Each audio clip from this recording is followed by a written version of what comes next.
C'était un très bon débat de mon point de vue. À peine le débat fini, Donald Trump considère l'avoir emporté. Tous les commentateurs ne partagent pas son avis. Début du débat. Kamala Harris gagne le pupitre de son adversaire. Celui-ci n'a d'autre choix que de prendre la main qu'elle lui tend. S'ensuivent 90 minutes de duel âpre pendant lesquelles la candidate démocrate de 59 ans a attaqué sans relâche son rival de 19 ans, son aîné. Première tension sur le sujet sensible de l'avortement. Devant les atermoiements du candidat républicain, Kamala Harris se pose en protectrice des droits des femmes. Les femmes enceintes qui veulent mener leur grossesse à terme, qui font une fausse couche, se voient refuser des soins aux urgences parce que les prestataires de soins ont peur d'aller en prison et qu'elles saignent dans une voiture sur le parking. Elles ne voulaient pas de ça, leur mari ne voulait pas de ça. Sur ces thèmes de prédilection, immigration et insécurité, Donald Trump retrouve l'énergie et les fausses informations de ses meetings.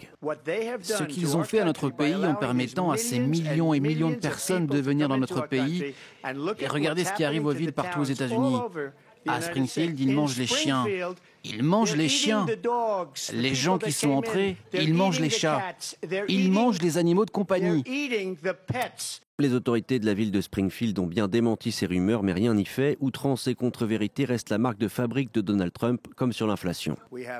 Nous avons une inflation comme très peu de gens n'ont jamais vue auparavant. Probablement la pire de l'histoire de notre pays.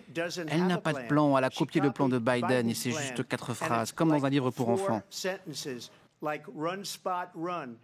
J'ai été élevée comme une enfant de la classe moyenne et je suis en fait la seule personne sur ce plateau à avoir un plan qui a pour but de faire progresser la classe moyenne et les travailleurs américains.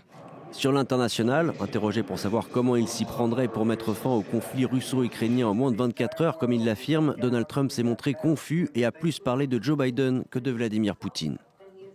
Je veux mettre fin à la guerre. Je connais très bien Zelensky et je connais très bien Poutine. Et il respecte votre président. Ok, il me respecte moi, il ne respecte pas Biden. Vous ne vous présentez pas contre Joe Biden, mais contre moi.